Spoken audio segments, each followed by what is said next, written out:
We can establish the molecular orbitals via one principle. That principle is LCAO principle, linear combination of atomic orbitals. How can we apply that combination to establish molecular orbitals with respect to a new molecule, oxygen molecule? We are going to study in this part. Why are we studying this molecular orbital theory applications? In order to explain bond order of the molecule, number of bonds, in order to predict magnetism for that molecule. Let us see its application. Let us study now the one of the important molecule, oxygen molecule. Actually, molecular orbital theory and its importance we understood from the oxygen molecule only. Let us see. Oxygen atomic number 8, electronic configuration 1s2, 2s2, 2p4. Let us talk one by one. 1s orbital from one oxygen atom and 1s orbital from other oxygen atom. If we bring them closer, at first instance we will feel they will overlap because their energy is same, because they have the same symmetry. So bonding oneness and antibonding oneness orbital should be established there. But wait, see the complete electronic configuration. Outer electrons are there in 2s and 2p orbitals. So when two oxygen atoms will come closer, outer electrons, outer orbitals will interact, not inner. Means that much penetration, that much overlap will not occur. So what we say? 1s orbital is inner orbital. So it will not interact. There will not be any overlap. No positive overlap, no negative overlap. So what we say for such kind of the orbital? Yes, non-bonding orbital. This orbital as was there near the nucleus of each oxygen atom, likewise in molecule will remain near the nucleus of each oxygen atom. We say no, molecular orbitals are polycentric. K is a symbol that we use to represent that. K for what purpose? K is a first shell and 1s is a first shell orbital. Therefore, K is a representation for 1s orbital of one oxygen and K is a representation for 1s orbital of other oxygen. So KK means 2 and 2, 4 electrons will be there in the oxygen, molecule, but they have their individual identity. They can remain with their parent nucleus. Why for I am saying we say no, molecular orbitals are polycentric. You need not to take this concept as this k orbital also is polycentric. Okay, let us see the next orbitals. 2s orbital of one oxygen and 2s orbital of other oxygen will interact. Energy is same, so they are suitable. Symmetry also same. But which kind of symmetry? Sigma and pi, these only symmetries we are considering at this general level. Sigma means symmetric about internuclear axis, cylindrical axis or bond axis. Means Z axis we are considering as a bonding axis. So around that Z axis, if you rotate this 2s orbital, phase change will not be there. So it is symmetric about internuclear axis. So what is the name of the symmetry? Type of the symmetry? Sigma. So sigma symmetric 2s orbital of one oxygen and 2s orbital of other oxygen will interact to produce two molecular orbitals. These are the outer orbitals, so appreciable overlap will be there. So two molecular orbitals will be the result. One bonding, which is due to constructive interference, which is due to addition of wave function. Their overlap integral will be positive between two nuclei of oxygen, more electron density. Therefore, energy of that sigma 2s orbital will be less because of its stability compared to relative atomic orbitals of oxygen. On the other hand, because of subtraction, because of destructive interference, antibonding orbital will result. Their overlap integral is negative. Between nuclei, electron density decreases relative to respective electron density in atomic orbitals. That's a 2s atomic orbitals. Therefore, repulsion is a result. Therefore, energy increases. The energy by which sigma 2s decreases, with that much amount of energy sigma star 2s increases. It is not the reality, but from general point of view or at this level, at your level, understand that. After 2s orbital, 2p energy level. 3 orbitals are there. Triplet is there. Which orbitals are there? 2px, 2py, 2pz, and those 3 orbitals are on both oxygen atoms. Interaction between them we need to study. Energies are the same. So first condition is valid. We need to talk more about the symmetry condition. That's a second condition. Let us find symmetry of each orbital. 2px orbital means one lobe will be towards us, one lobe away from us. One lobe positive, other lobe negative. If I rotate this 2px orbital, with respect to the internuclear axis, that's a Z axis, what will happen? Positive lobe will come to negative, negative lobe will come to positive. Means there is no uniformity. It is not symmetric about internuclear axis, bonding axis, Z axis, principal axis. So what will be the type of its symmetry? Yes, it is pi symmetric orbital. Understand 2p orbital. One lobe is upside, one lobe is downside. One lobe is positive, one lobe is negative. And if I rotate it around the Z axis, internuclear axis, bonding axis, cylindrical axis, which is left right to us, then what will happen? One time positive lobe will come to negative, negative lobe will come to the positive position. So there is no uniformity in the phase distribution during rotation. It means it is also not symmetric about internuclear axis. Again, what is the symmetry type? Pi. Yes. 2px and 2py, these two orbitals are there. They are with pi symmetry. What about 2pz orbital? 2pz orbital is along internuclear axis. And if I rotate that 2pz orbital around that internuclear axis, then positive lobe of 2pz will remain to positive side only, negative lobe will remain to negative side. There is no change in the wave phase during the rotation. It means 2pz orbital is symmetric about internuclear axis. So what is the name for that? Sigma. Symmetry of 2pz orbital is sigma category. And as per our second LCAO principle, combining atomic orbitals should be of same symmetry. So pi symmetric orbital from one side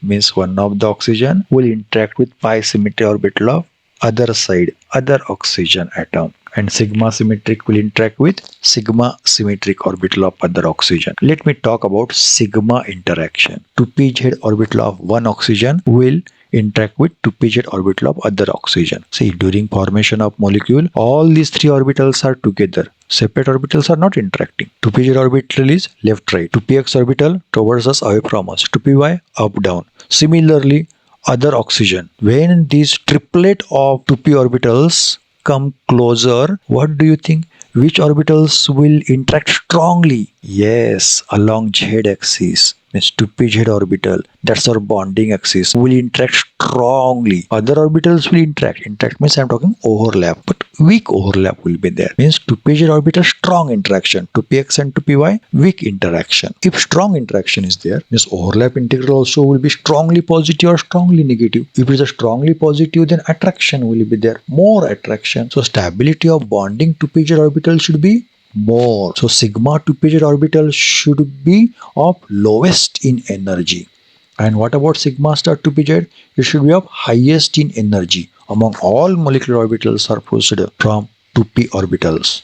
And it is there in our MO diagram. Sigma 2pz is of lower energy and sigma star 2pz is of higher energy from the molecular orbitals produced from 2p sublevel. This was not the case in nitrogen, carbon, boron, beryllium, lithium. First time we are getting this kind of suitable MO diagram, which was actually our expectation. So as per our expectation, sigma 2pz energy is there. Why for? Because oxygen is high atomic number bearing atom. Nuclear charge is high. Because of high nuclear charge, nuclear power, gap between 2s and 2p is more. And it is so appreciably more that sigma 2pz orbital is of lower energy, lowest energy. Correct answer you will understand by studying molecular orbital interactions. There, additional symmetry knowledge is necessary.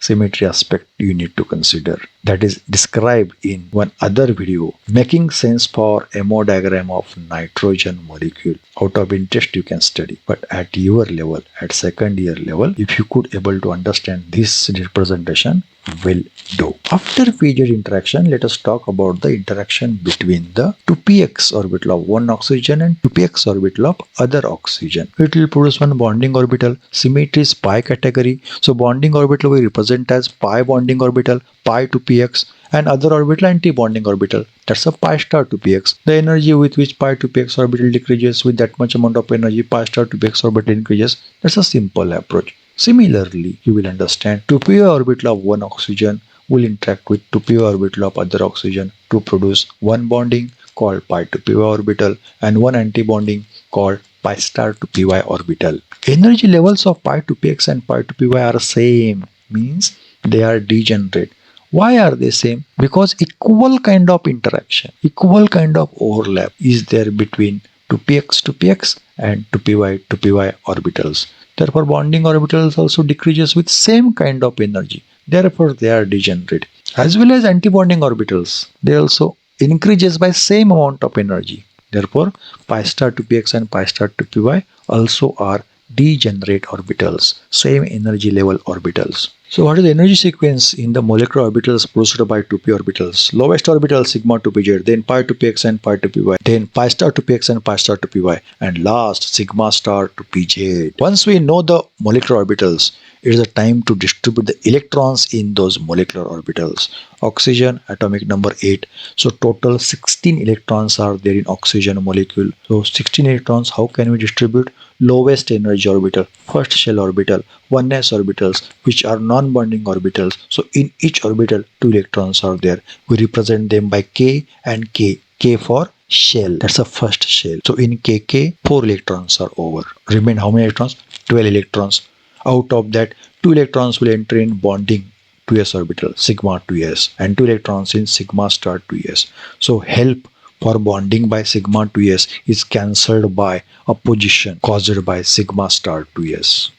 So net effect for the bond from sigma 2s and sigma star 2s is 0. So now 4 electrons in KK, 4 electrons in sigma 2s and sigma star 2s, 8 electrons are over, further 8 electrons are left. Out of that, 2 electrons will enter in sigma to pz. So now 10 electrons are over. 11th electron will enter in pi to px. 12th electron in pi to py. Following which principle? Hund's rule of maximum multiplicity. 13th electron will pair there in pi to px. 14th will pair in pi to py. 15th electron has to go in higher energy level orbital, pi star to px. 16th electron, following Hund's law of maximum multiplicity, will enter in pi star to py orbital. Yes, our electrons are over now. If you see this electronic configuration, you will find how many electrons are in bonding orbitals, including sigma 2s. Sigma 2s 2 electrons are there, and sigma to pz, pi to px, pi to py 6 electrons. 8 electrons are there in bonding orbitals. And how many are there anti-bonding orbitals? In sigma star 2s 2 electron, pi star to px, pi star to py 2 electrons. So 4 electrons are there anti-bonding orbital. Can we find bond order? What is the formula for bond order? Bond order is equal to number of electrons in bonding orbitals minus number of electrons in anti-bonding orbitals. How many are there in bonding? 8 minus anti-bonding 4. 8 minus 4 divided by 2. Answer is 2. It means in oxygen double bond is there. Let us describe this double bond. Interesting thing. In sigma to pz, 2 electrons are there. And anti-bonding sigma star to pz, no electrons are there. Means one bond is due to sigma to pz. So name is sigma. So what will be the kind of bond? Sigma bond. So in oxygen molecule, there is one sigma bond. In pi to px and pi to py, 4 electrons are there. So because of that, 2 bonds should be there. And pi star to px and pi star to py, 2 electrons are there. Because of that, 1 bond should cancel. Yes, 2 bonds because of bonding orbital electrons and 1 cancel because of anti-bonding electrons. So net result, 1 bond. Which kind of bond? Pi bond. Yes. In oxygen molecule, there is 1 sigma bond and 1 pi bond. That's the understanding of double bond in oxygen molecule. I hope you are understanding the bonding. Find number of unpaired electrons. 2 unpaired electrons are there in anti-bonding orbitals, pi star to px and pi star to py. And because of those unpaired electrons, what will the magnetism? Paramagnetic or diamagnetic? Paramagnetic. Yes, oxygen molecule is paramagnetic in nature. But what valence bond theory was saying? Oxygen is diamagnetic. Reality was oxygen is paramagnetic, and therefore people were in search of the other theory and they found the right answer for magnetism explanation of oxygen molecule, and that's the importance of molecular orbital theory. And such an important theory you are studying. What a great study you are doing. Nice. Let us understand the distribution of electrons in oxygen molecule. How to represent O2, that's a homonuclear diatomic molecule. 3 lines means equivalence, and electronic configuration is represented in special bracket. I had represented non-bonding K shell, that's a 1s orbital separately by blue green color, and KK I represented in parentheses. How many total electrons are there in those non-bonding orbitals? 4. And actual polycentric molecular orbitals I represented by a white color. Electrons in bonding orbitals by white color and electrons in antibonding orbitals by yellow color. So after KK4, electrons will enter in sigma 2s, 2 electrons, sigma star 2s, 2 electrons, pi to px and pi to py, they are of same energy, means they are degenerate. Each has 2 electrons. Sigma to pj, 2 electrons. Pi star to px, pi star to py, they are degenerate, they are of same energy, and each has 1 electron. Those 2 unpaired electrons were there in oxygen. Because of that, it is paramagnetic. That's the beauty of molecular orbital theory. And highest energy orbital sigma star to pz, which has no electron. This is electronic configuration for diatomic oxygen molecule.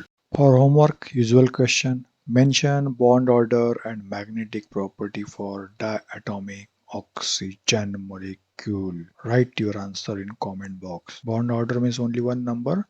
Magnetic property means paramagnetic or diamagnetic. Waiting for your answers. For oxygen molecule, we applied the molecular orbital theory in detail. Let us compare this application with the valence bond theory. Valence bond theory says electronic configuration of oxygen is 1s2, 2s2, 2p4, 2 unpaired electrons are there, and because of 2 unpaired electrons on one oxygen, 2 unpaired electrons on other oxygen, there will be double bond. Yes, same is explanation by the molecular orbital theory, but kind of bond, 1 sigma and 1 pi. That's the beauty of molecular orbital theory. And most importantly, valence bond theory is saying because of pairing of the electrons, because of unavailability of unpaired electron, oxygen molecule should be diamagnetic in nature. But molecular orbital theory boldly says no, there are 2 unpaired electrons present in antibonding, pi star to px and pi star to py, therefore it should be paramagnetic in nature. And what was the experimental reality? People came to know oxygen molecule is paramagnetic. That's the reason why we are shifting to the molecular orbital theory. Now the concept might be very clear to you. Why are we studying molecular orbital theory? How molecular orbital theory is important? I am not saying valence bond theory is not important. Valence bond theory has given a good idea. Still,